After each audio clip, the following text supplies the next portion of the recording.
You know, let's put it this way. Whatever they are saying about P. Diddy, it's absolutely not in the industry. It's just, I don't know who he pissed off and who he went against. Otherwise, whatever they are saying about P. Diddy, that industry is like that. Whether it's modeling, acting, and especially music. Because I knew people who could actually go further and actually have sex in their dreams with those people. Yes. Now there are people who practice this. Not only will they have sex, they'll literally even emit. Yes, and those people can wake up and find they have seminal fluids. So some of them would say, you know, there's this place, there's this powerful woman. Let's go there so they can do, you know, things on us and whatever. So we'd go to meet these people, these so-called Ngangas now, the so-called Ngangas. And I'll be like, no, this and that. And you know, it was very funny. Every time I would meet those Ngangas and they would now want to do their so-called processes, a number of them would tell me, every one of them, they would just say, your blood is wrong. We can't do this on you. Why? No, I'm ready. No, we can't, not you.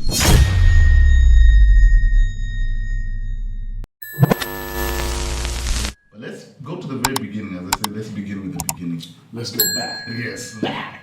Back in time. That's right. Who is Walter?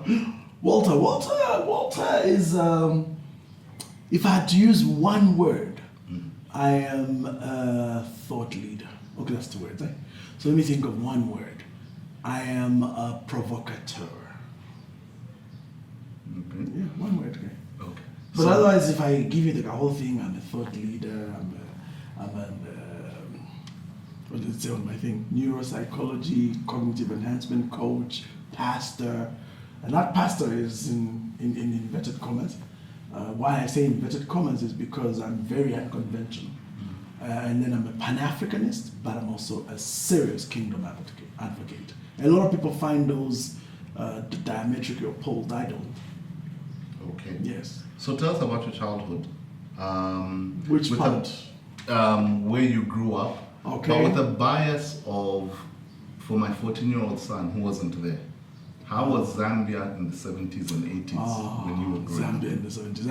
I know this is a song everybody has that they say, hey, you know, the old times are better, the old times are better. So I suppose it's got something to do with childhood itself. So there's so much you're learning as a kid. So everyone's childhood is always better than their adulthood. But truth be told, the 1970s, when I went to Lusaka Boys in 1978, that's when I began my grade 1. Though I ended up missing a number of years because of all the upheaval that was going on in my family, divorce and moving with the mom, dad. But when I went to Lusaka Boys in 1978, we had blazers, we had caps.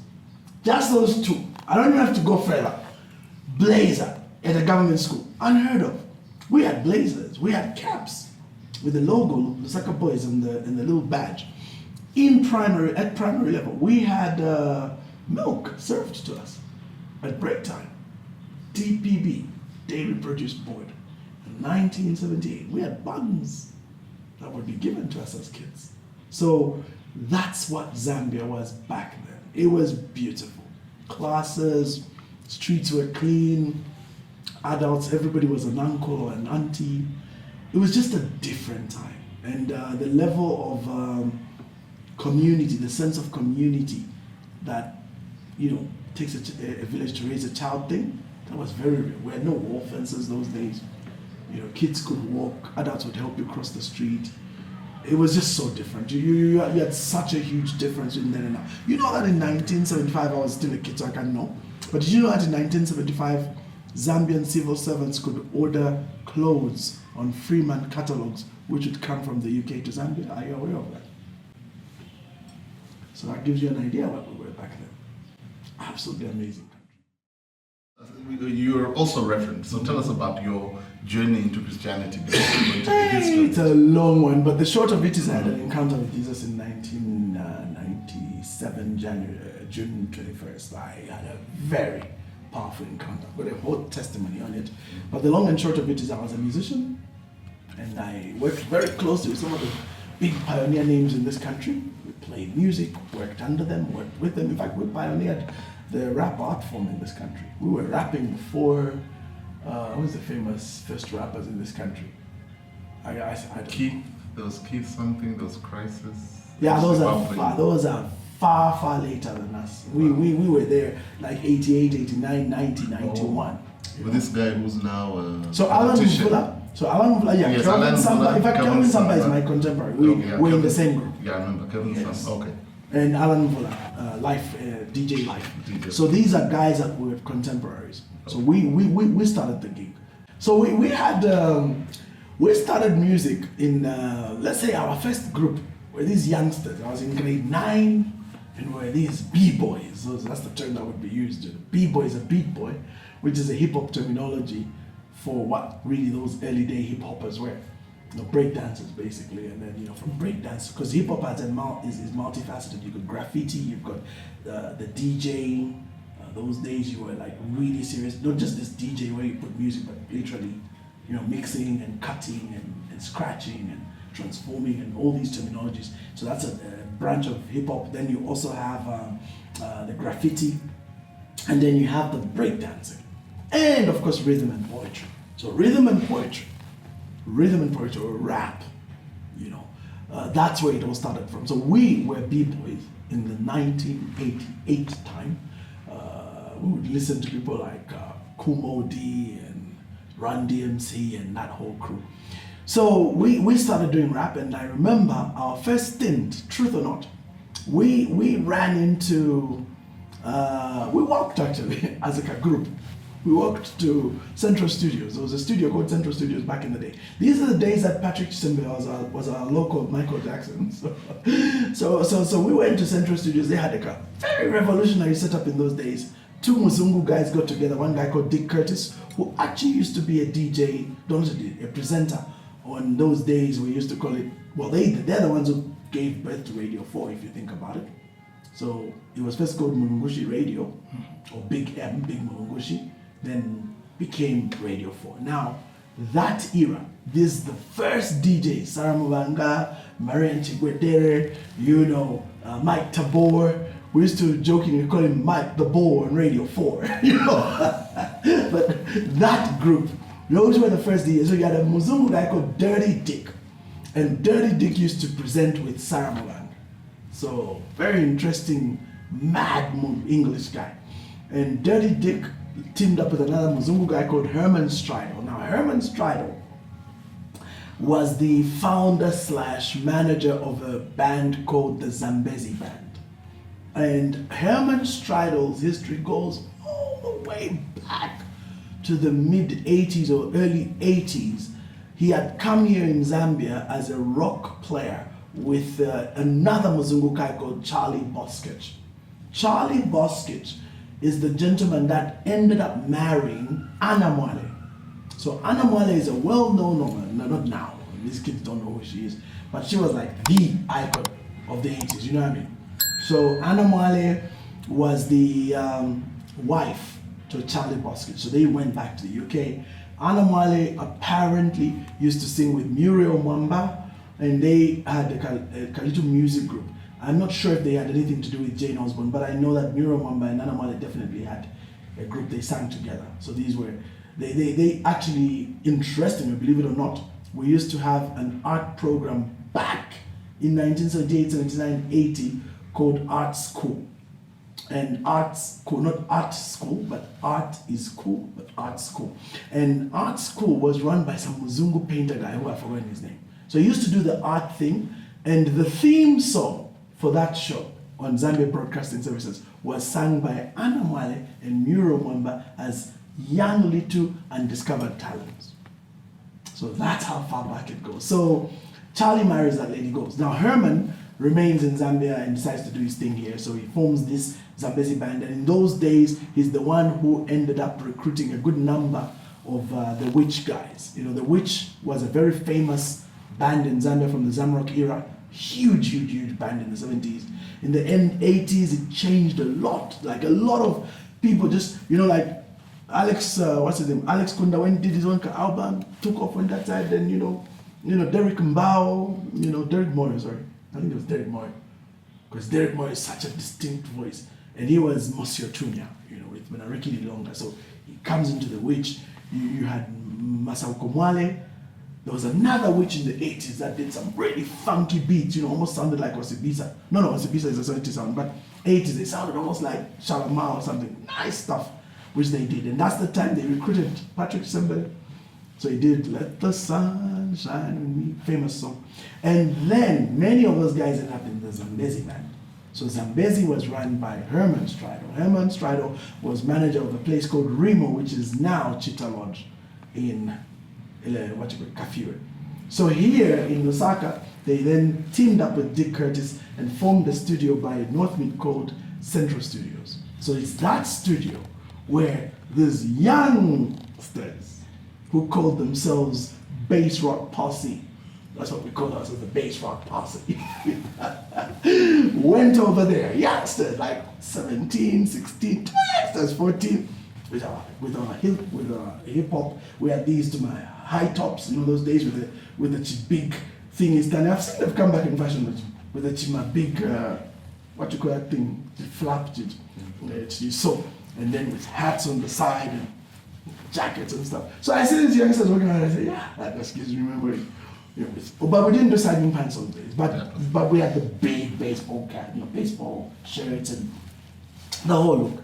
So we go to Central Studio. We arrive there, and I still remember this. And we knock there, and we come in there, and then we're like, "Who are you guys?" "We're the Bass Rock Posse." "And what do? "We're rappers." And then there was a guy called Kenny Wild, well-known guy from that era. I mean, if people are watching this and they know the names I'm saying, they will definitely connect. It means it's people of our age or higher. So there was a guy called Kenny Wild. But by then, like I'm saying, Herman Strido had hired a number of Zambezi guys that were working with him. So he had the late Gideon Mulenga, sort of like producing at that studio, at Central Studios. By the way, Central Studios is the one that produced songs like Kukon by Ballad Zulu. There was that whole bunch of productions that were coming from that era. They were done at Central Studios. So Wapolina Mkandawere and some of his early works, Burning Youth, all these to my guys from that era. That's their era. That's where they did their productions from.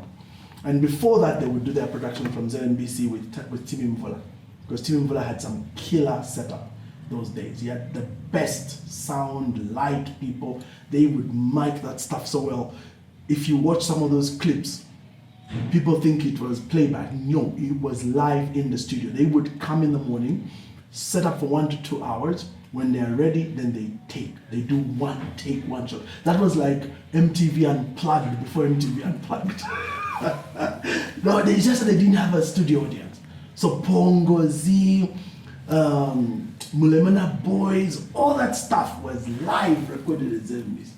They just have a full set with crew up there, and they'll do the sound, they'll mic everything, and then boom, let's go. And they'll record. Done. The tape will be taken. Then that tape will be cut now, those segments you'd watch on Time for Music. Absolute genius when I think of it. So it was that era that he now had when people like Gideon Mlenga used to play bass in The Witch.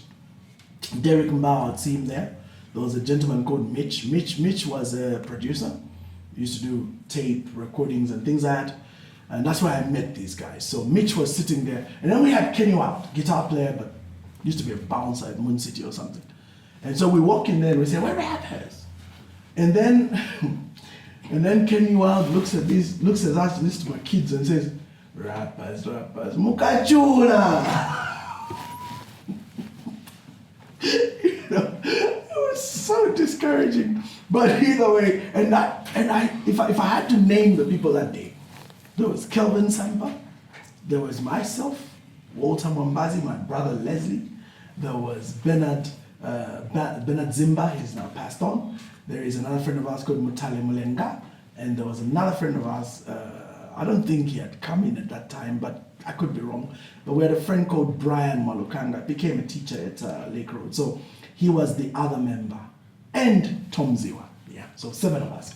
So we were really, really obstinate about this whole rap thing. But anyway, that's how we began. So it's Herman Strido who saw the talent in us and decided to give us a chance to do recording. So we'd go all the way went to Kafue to record because they had a fallout with Dick Curtis, so they moved their studio from North Mead and took it to Kafue Rimo. You can imagine how many Zambian musicians had to, even if you ask people like Shakarongo and all these guys, they all had to go record from there. Kula Gogo, all these groups from that era. That's like 1989. I'm thinking right now, my brain is on brain freeze, but I remember that's how I bumped into him. Akim Smokonda, he had already done Chipondo Chandi, but there were other recordings he was recording at Central Studios. Like I say, Ballad Zulu, the names really elude me right now. But there's a whole bunch of them that we met there and would be doing their recording. So at that time, when they went to Rimo in Kafue, then Kaweche Kaunda, a man I hold in very high regard, went into a partnership with an American guy called Danny Sims.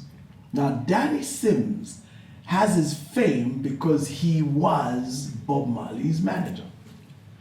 Yep, so it was not some small guy. So Danny Sims was Bob Marley's manager for a number of years. If you read the book Catch a Fire, and by the way, I was a huge Bob Marley fan, so there's nothing you can tell me about Bob Marley.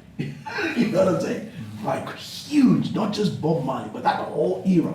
So Burning Spear, the only reason I didn't go to the Burning Spear thing is because, well, I'm a believer now, and what will it point, what will it say if I'm at the Burning Spear? But I'm a huge fan, the roots reggae thing, massive fan. With Tabaruka, that whole crew.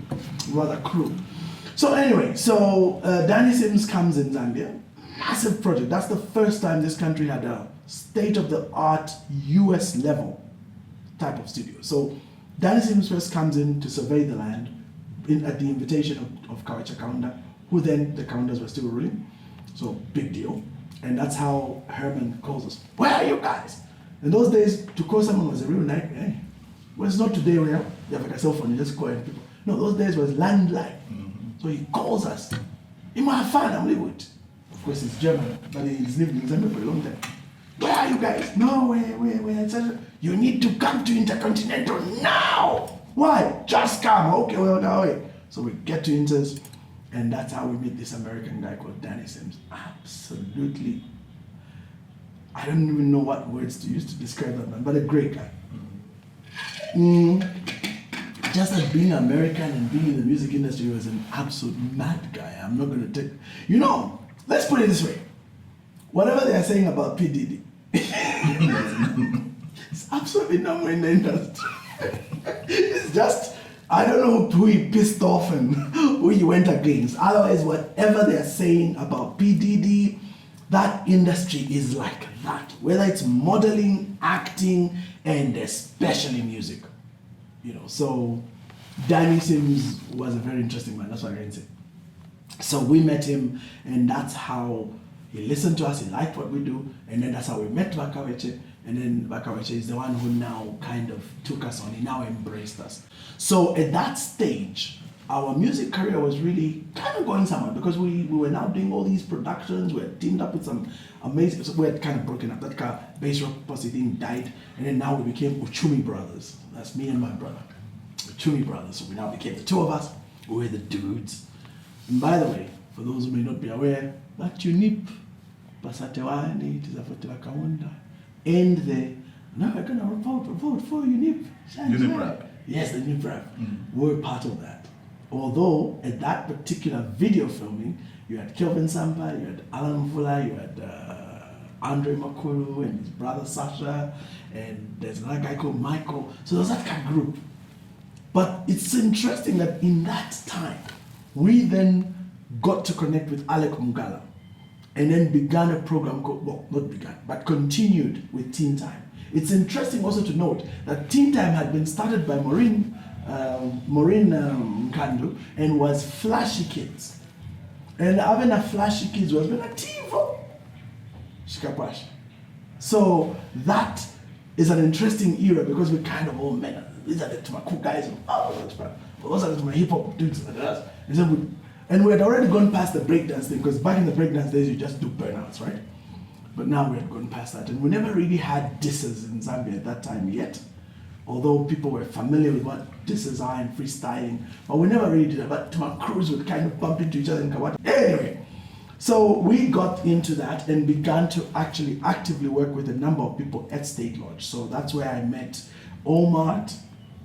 That's where I met, and Omart later stood out as a producer in the early days. Like this is pre-Joe Chivango, pre-TK Roma side, pre. Omar did the earliest productions for Daddy Zimas, you know, and Daddy Zimas was close with Mainza, but this is way past. But Daddy Zimas I met with Omar at State Lodge. Also worked with almost all the musicians now. This is the time we met the Sakala brothers, became very close to them. Worked with Michael Zulu, he used to call himself St. Michael back then. Worked with the Amayenge. In fact, Chris Charlie mentored us a lot. We used to use his equipment all the time. So he would actually come in, you're funny! The DX7. So we'd go to visit him at Matero. They used to have a garden where they would practice from as Amayenge there. So we worked very closely with Amayenge. We worked with, and Amayenge was in the picture because they were like the official UNIP band in '91. They got all that equipment because of UNIP for campaigns. Of course, UNIP lost, but they got to keep them. And then, so we worked with all these musicians. Some names elude me right now, and the whole setup at State Lodge was massive. And then, of course, when Counter lost, they had to rip and remove all that stuff. And then Danny Sims didn't want to work with the new government. He didn't want to work with the MMD guys. And that's how that finished. But I can tell you, initially the whole studio, they were going to create a little Hollywood in Zambia there. They were going to do movie productions. And one of the first works which was to begin was the Counter story. So they had even slated Denzel Washington. And it was huge. You know, so that's the era we found ourselves in. When that went, then we now did Teen Time and worked very closely on Teen Time. That's why I met Chilu Lemba. Chilu became one of our first people that was there in those days.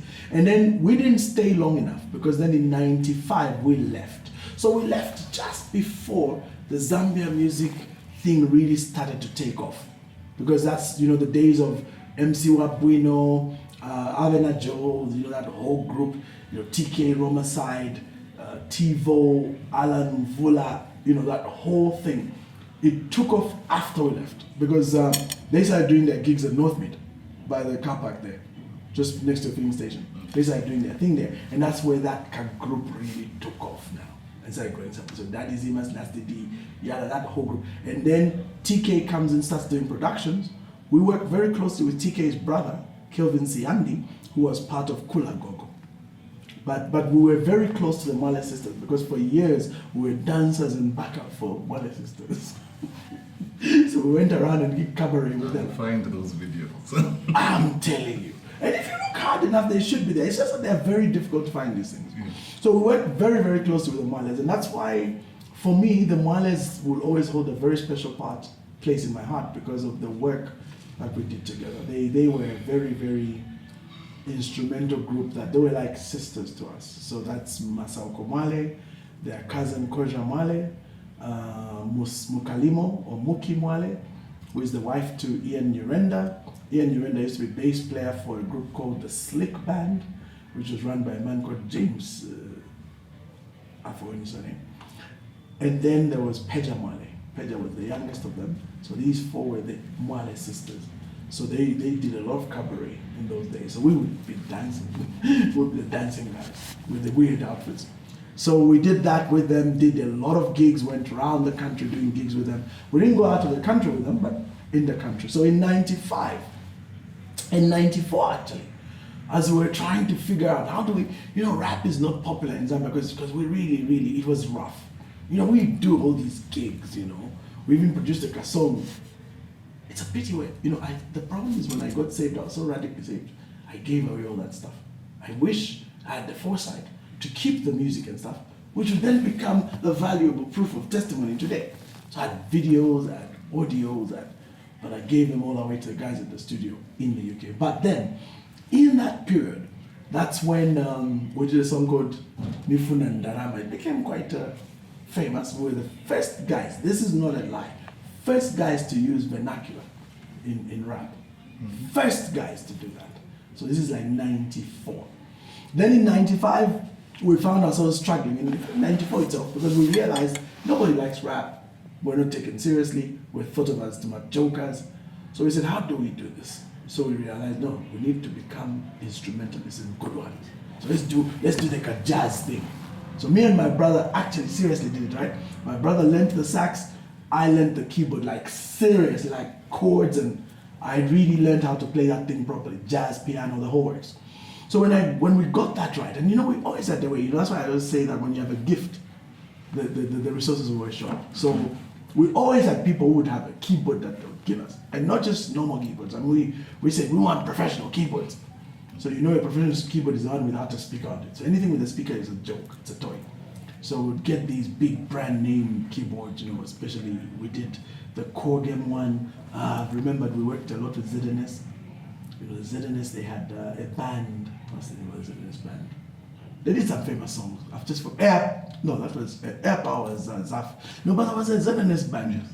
I've just forgotten what the name of the band was. So they had equipment. So we found ourselves able to get their keyboard because they had this cutting edge keyboard. See where they just buy stuff. So there was a Kenon who really liked us. Kenon Mwambazi, great man. So he liked us so much, and you guys are so talented. Yeah, so we got the keyboard. So we used to use that keyboard. We could program it, and then we also had the keyboard from Amayenge. So we'd always have keyboards. So we practiced, and after practicing, we said, okay, we'll become jazz players. So we started playing jazz, like kind of what Big Ball 6 bands would do at Inters, but we started playing jazz, and we got a gig at a restaurant way out there on Kafir Road, just where Cosmopolitan used to do. There used to be a restaurant called Golden Bull or something, with owned by Mr. Kamana. So they had a Kamuzungu manager there, a lovely lady called Trish, and so they were the first people that hired us. So we used to go there every, I think, Friday and Saturday, set up. My brother would be on the sax, and then I'd be on the keyboard. Oh, it's so cool. And we even bought my glasses and just put suits and ties to my youngsters, but really looking the part. In those days, I really had a lot of hair, so I had a very interesting perm, like up to there. There are some pictures, you'll find them. And then later on, I did the dreads now. And then I had the ponytail, so the ponytail all the way to my back. Very eccentric. So I've got pictures for that.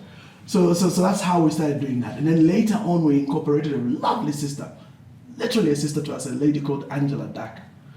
Beautiful voice. So Angela would be the singer now. So if we wanted to do the singing part, then she'd do the vocal. My brother would do the sax, I'd do the piano. Well, that earned us some good money. And that's the time that we left for the UK. So around that period, Kawachi then was able to lock us a deal in the UK, and we went to the UK. And when we went to the UK, I can tell you, we rubbed shoulders with people like Jazzy B, Maxi Priest. Now, when I say rubbing shoulders, it means you get in the same room with this person, right? Not necessarily talking to them, but like, oh, that's Maxi Priest. and so in that era, we were able to work. And the one that really took us in, I can tell you, Kawachi took us to the UK, but it's Anna Male that kind of like helped us through that era. And then her brother, Uncle K, Male, these really became our people. And it's in that time that I now got to meet the Lord. You'd done the music thing? I was in the music. Yes, so you'd gone to the UK, right? Now, before you found salvation in the Lord, apparently you were on the other side of the equation. Yes. Yes. Tell us about that. So for me, my interest in the occult began because my mom used to read a lot of books. She loved us reading. She's a reader. And she's the one who really introduced me to reading. She's the one who introduced me to this English thing, like this obsession with debates. I credit all that to my mom because my mom is a brilliant Scrabble player. Massive vocabulary mom has. And she's the one who got me reading from very early in life. Now, she had some books with her. She had a book on palmistry and a book on astrology. The astrology book was written by a well-known astrologer from those days called Linda Goodman. And it was called Linda Goodman's Sun Signs, which talked about the different sun signs and what they meant and the kind of characters and blah, blah, blah. She also wrote another book called Love Signs, but I mean, she was a very popular astrologist from way back in the 70s. I found the whole thing very intriguing. I don't know why. I just found the whole thing very intriguing. And so, as fate would have it, for lack of a better word, as soon as I was able to, when I heard that there's a fortune teller in our neighborhood, because I lived in Kamwala there, just literally by the shops, just by the Indians there. Across in Kamwala there was a lady called Aunt Winnie. So looked like she was half Zimbabwean, half South African or something, but she was very popular. Like her place would have cars packed around the corner, people coming for readings. So this thing about superstition is not new. And the reason the papas are popular is because they just realized that instead of us reading teacups, just go on stage and just tell people that you can see stuff.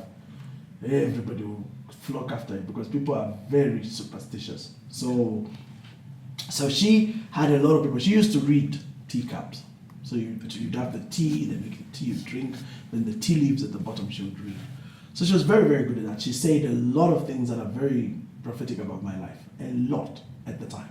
So I became very amused by it. So I would go there and just watch her, listen, and she'd explain a few things.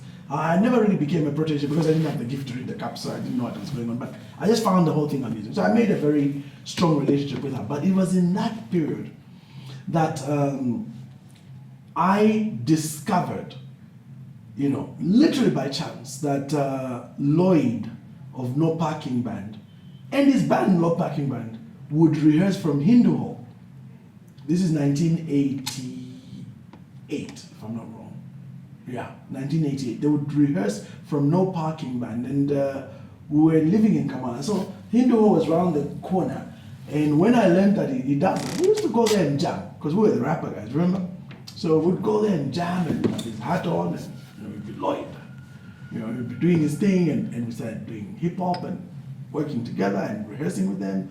And we developed a very strong relationship. Now, as that was going on, I then learned that at the same Hindu Hall, there was a group that used to meet. They were called the Theosophical Society.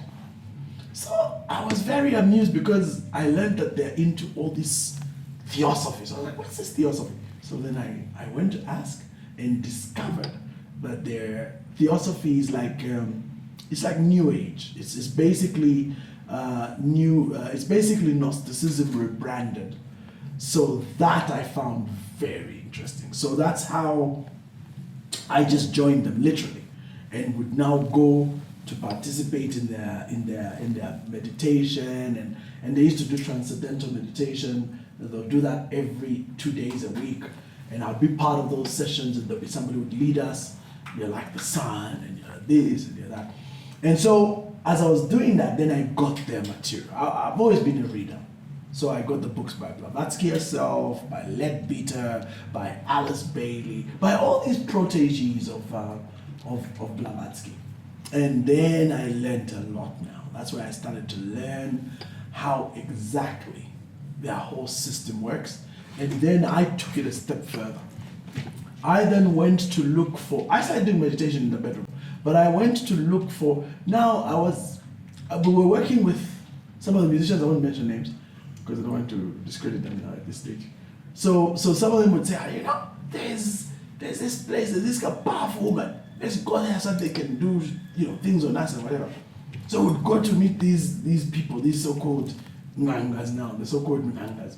And they'll be like, no, this and that. And it was very funny. Every time I would meet those Ngangas and they would now want to do their so-called processes, a number of them would tell me, every one of them, they would just say, your blood is wrong. We can't do this on you. Why? No, I'm ready. No, we can't, not you. But I never got it. Then I went to the UK. Now, in the UK, by the way, before going to the UK, I got these books. So there was a book on astral travel, there was a book on dream travel, there was a book on sacred geometry and sigils and marks. So I began to learn from books, even books on spells. The only thing I was very uncomfortable with is magic which involved blood. Like you need to break your blood, get the blood mixed with this, do this, then get this, then get that, then get this, create the potion, and take that potion and create marks, and then make certain words, and then those words will now trigger certain things, and then from there, you have to do this at midnight, at 1 a.m., at 2 a.m. I said, I'm not doing that. Even if I was not saying, I was like, I'm so not going in that direction. So I was very uncomfortable with that. Now, but I was very amused with astro travel. Astro travel, I won't even lie to you. I started to practice. So those days we didn't have the internet. So you just have to literally read the book. You have to close your eyes, do this, make sure you have done this, make sure you have fasted, make sure you do it. So there were all these instructions on how to astro travel. Then I also got... So if I can stop you, astro travel is what? Going to another place or in the soul travel. Soul travel, so dimensions and things like that. You could say so, because you see, these dimensions are all intertwined within our own. A lot of people think it's like another place. No, they're just a reality above ours. Yeah. So they're actually all existing right now. Yes. But we cannot perceive them because we have no capacity to do so. Okay. Now, if you transcend, you actually can open parts of your mind that allows you to start traversing those realms. So at the lowest level is the conscious realm, the literal realm of consciousness. In that realm of consciousness is where we really interact all the time. But beyond that conscious realm is the next realm, which is the astral realm. Then above the astral realm is the ethereal realm. Then above that are other realms. So there are about 9, all the way to the so-called heavenly realm. Yeah, where God is. Where God is, so to speak, yes. The truth is God is everywhere, but it's just, all these are literally around us right now. They're literally around us, but we just have no capacity to feel them or to even sense them, because we're not built to do so. But you can open parts of the mind that can allow you to start seeing those. And then, with some skills and practice, I would learn now how to start traversing those realms. So the conscious realm is like a sea. It's everywhere. That's why people can connect in that realm. Distance is of no consequence. Locality is of no consequence. Even time is of no consequence in the conscious realm. That's the realm people traverse when they're dreaming.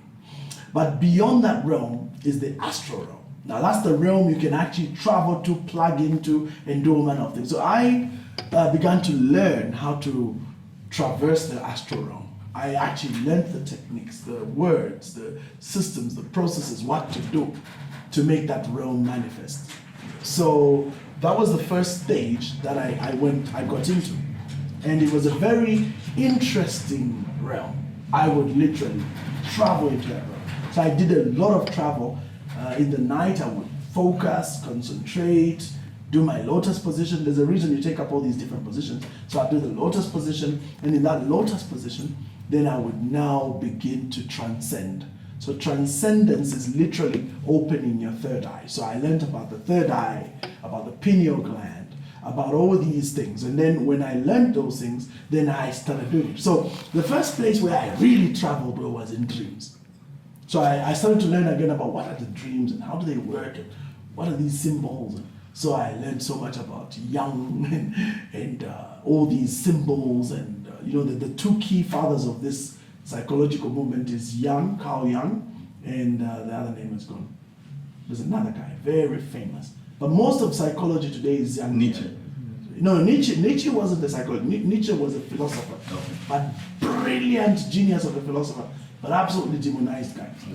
Now, so I learned all these things, and then I learned how to traverse those realms. So what I used to do, I would go into dream travel that I loved, and in my dreams I learned how to become a lucid dreamer. So we were taught the techniques in the books, because I was self-taught, like literally. Very rarely did I get somebody teaching me, just my curiosity. So I learned how to dream walk. And so from dream walking or dream travel or dream jumping, if you like, is where I would, and I experimented this. And that's why I know it's real, because I experimented. So I would go into people's dreams. 3 a.m., wake up, do the whole thing until you're in this realm. You say, okay, I think I'm in the realm now. And then now let yourself slip into this semi-conscious state, because you have to do that. You have to go into the theta phase of consciousness. So you're like in this dream state. It happens to us naturally. When you're sleeping, you shift between delta, which is total deep dreamless sleep, and theta, which is dream sleep. That's the one with the rapid eye movement. So I would move into that. So now, if you are conscious in the alpha phase, which is like you're conscious but in a trance, and then to bring yourself consciously into the theta phase without sleeping, so you don't fall asleep, because then that defeats the whole purpose. So you just go into that realm. So I really got the technique locked. So I would go into that phase and say, now I'm dreaming. All right, now let's start changing stuff in the dream. So I'll change everything around me. Change the house, change the wall, remove that wall, take that. Like literally, like I'm in control of the dream. And then I say, now I want to go into the consciousness of such a person. And I'm going to talk to them in that state. So I would go to them and find them very, very inattentive and try and get their attention until they now listen to me. I'll talk to them, and tell them, remember this, and then come back. So I was doing that. And then in the day now, to prove if it was just my imagination or I really, really did talk to someone, I would ask them, by the way, yesterday, did you have a dream? Yeah. Did you dream of me? Well, funny you ask, yes. I said, oh, okay. So that would be the end. I wouldn't, because I didn't want to tell them that, oh, actually, I visited, oh, I don't know what, that would be freaky. So you just leave it at that. So I did that with multiple people. So I knew it's very possible. But again, you see, for me, I just had this inhibition because I knew people who could actually go further and actually have sex in their dreams with those people. Yes. Now there are people who practice this. Not only will they have sex, they'll literally even emit. Yes, and those people can wake up and find they have seminal fluids. Now the question is, what does that person get? Okay, apart from the sexual pleasure, why are they doing it? Is there anything else to it? It's just the power. Just the power. The okay, power I thought there was of another. Well, some of them, but the truth is, in a dream, you can't really draw power out of people. You have to physically meet them to draw power out of them. So what many of these guys will do, like the papas, the fake papas, they would dream project, feign to be God, get these people sold on the fact that it's God talking to them in the image of the pastor, and that would be the first stage to what we call priming them in readiness or setting them up. So we call it priming. So this is proper priming. You prepare a person so that when you finally meet with them sexually, they have been ready because you've been working on their mind. So this is what these guys do. I was doing that as an occultist back in the day. So I did that a lot. And then I began to learn sigils and marks, how to create marks which can then emit energy in a particular way. So these are things, all that was self-taught. I knew the names of demons, which demons and angels to call up for what function you want to see. You could actually call someone. I never got one to conjure one, because to conjure a demon or an angel is no joke. There are very few occultists who can pull that off. Oh, okay. So it's and not... here's the thing, it backfires for a majority. 90%. They go mad. Yeah, mad. Because it just possesses you. Yeah, so if you can't control it will control you. No, it's not even about control. You are never able to control these beings. It's a lie. Those beings are very manipulative. These are beings that are 2, 3, 5,000 years old. Yeah, they know the game. They know the game. So they will just come and then pretend, pull you along until you're sold in, and then they just take over. And that's why so many of these people who channel end up mad. They literally go insane because the demons just take over. So Nietzsche went stark raving mad. Like the end of his life, he was stark raving mad. Nietzsche claimed to automatic write. So he used to channel spirits to write his books. What's his name? Aleister Crowley, one of the biggest authors of these occultic books, he used to use his wife. So the wife would channel the spirit of Iwas. Iwas is the one that dictated the book of the law. Okay? Iwas is a powerful Ethiopian entity. Now, what's his name? What's his name again? This guy I just mentioned. He was an absolutely insane. Yeah, Crowley. He was an absolutely insane guy. He was one of those guys who said, I'm going to give myself over 100% to the powers of darkness, and I want to see how far that can go. He never even they used to do the craziest rituals. The wife went stark raving mad. Was in an insanitorium because of the same. So a lot of these people, you would read their stories and you see they go mad. So there are very few people who have the capacity to know what to do to control those entities. Most were just literally taken over, because these are very, very brilliant, powerful, smart, absolutely cunning beings that exist in that realm. And when they find a person mucking around, they're attracted by their energy, and they want to come and stick and imprint to that person. So they will find a way to displace you. And that's what makes astral travel very dangerous. Because when you exit your body, you've essentially left an empty shell. Now, there are powerful laws in the spirit realm which do not permit these beings to do anything outside of God's permission. So what they do is they get you to violate a law, so that when you violate that law or willingly call them by deception, so you willingly surrender, you have to make a verbal confession to say, I am hereby now surrendering myself, yada, yada, yada. You do a whole covenant, you cut yourself, you do whatever. You go through a process where you do a covenant of blood. And many times the covenant must be blood and semen. Because semen and blood represent, especially for blood. Blood is an element that has got water in it, but it is also a witness, it speaks. Semen is life. It has the life essence, it speaks. The water in the semen speaks. And the earth speaks. That's why in these ceremonies you must have these elements. And to crown it, you must also have fire, another element. So you have the fire element, you have the water element, you have the earth element. And the three together become a powerful witness. And these now can be invoked to stand as a witness. And then now when you do the ceremony, then the demons now have, they're not demons, these beings, these entities now have permission. So now they can come in and take over your body. Now if you're fortunate enough, if there's such a thing, then you're taken over by an element that wants to express itself. They love talented and gifted people because they can tap into that talent. And then when they tap into that talent, those people are worshipped by followers. So all that energy in concerts, all that adoration is actually feeding the demon. But these demons need more than just that. They need actual blood. So a lot of times blood ceremonies will have to follow. But essentially, that's what happens. So those are the things that I feared. Because I knew about them. I didn't know much, but I knew about them. So I said, I am so not messing around with these entities, because you can literally be taken over by them, and that's it. So it's in that stage, when I went to the UK, I was doing angel calling, Now angel calling is another very, very, very powerful set of ceremonies which involve blood. I can't do that, so I failed. Because the blood is your blood. The ceremony must be carried out at specific places. You don't just do it in your bedroom. You need to, when you're guided by experts, they will tell you where the energy points are. Crossroads are very powerful energy points. That's one of several.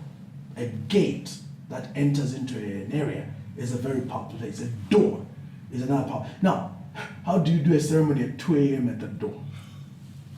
It's like, what's that guy doing? So, these things were stuff I was deep into when I met God. Because I burnt everything after my encounter. So, that's what I was doing. So, having been saved these last I was born in 1997, so 27 years. These last 27 years, there's so much now. I don't know if it's because of my length in the Lord. He is now bringing back to remembrance all that junk. And now when I speak as a watchman, I am not speaking from a place of not knowing. Maybe that's the reason I have such authority. That's why maybe it really bothers them. I don't know. But I say stuff that even believers are like, man, where do you know this stuff from? Truth is, it's a recall now. It's like literally the Holy Spirit is now touching my mind and then reminding me of what I knew from before. And then now when you combine that with what I know in that realm, you realize that, oh wow, okay, really this is real. So that's my occultic background. When I got saved, it was a radical 180-degree meet Jesus face to face. I had one of those really radical experiences, not one of those where people preach and then you get saved. No, beyond that, I also met the Lord. Then I had encounters with the devil, 3 of them. So that further reinforced my faith. So today, it doesn't matter what happened, doesn't matter how many people have fallen in my life, it doesn't matter what bishops have done, pastors have done, I will never, they say never say never. For this one, I will never abandon the Lord, because I know where He's gotten me from, and I met Him. Okay. Where does the courage come from to touch some of these topics? Because I'm sure there are people in the background saying, just leave, what's, And I know at the risk of sounding presumptuous, pompous, and know-it-all, I believe it's the Holy Spirit.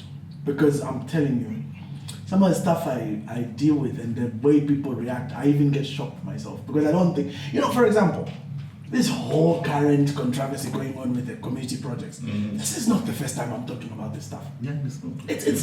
I can actually go on my wall and I can do a 3-year and I'll show you there. I said it, there, I said it, there, I said it. But it didn't solicit any reaction. So meaning, it's one of those things where right time, right place.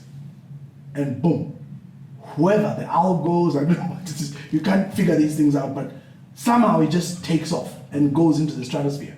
And then now people are accusing me saying he's just looking to get likes. I'm like, to trend as it's now. Hey, but I've been doing this for the last 5 years. Like, hello, those who know me from Christian Voice in 2012 know what I was talking about. I was talking about these things. But hey, so the truth is, I actually sit in moments of absolute silence and just, for lack of a better word, meditate and say, what do I post today? And then the stuff just starts coming. That's why I know that I'm born to do this. Because for me, it's not a struggle. It's not like, because people always ask me, which books do you read? Can you share some of the titles where you get it? I'm like, guys, it's not books, it's just in me. And the proof, I think one of the best proofs of that is I got invited to the Z podcast, Good Guys. And when they invited me to the Z podcast, those guys told me I'm coming to talk about business. Like, honest. They told me, we're going to be talking about business. And then what happens? I get there, and they secretly call this Moyo guy. Atheist. Yeah, the atheist guy. And then it's a discussion on atheism. I'm like, okay, let's do this. And you notice how I was dropping them. I didn't have to read somewhere or think, no, just we flow. Because the stuff is in me. It's not something I need to think about. So even my posts, the content I share, it's in me. So the controversy is simply because now I understand. You see, for the longest time, I'll tell you, I was trying to find my relevance. When I got saved, it was so radical. Then I went into because of my gift, being able to speak and did the whole Bible school gig, got ordained, did the church thing, numbers, but I never felt satisfied about it. But you see, at the time, I never understood the conflict within me. People don't understand this. Do you know that I used to dread Sundays? Why? Now I know, because it's not my calling.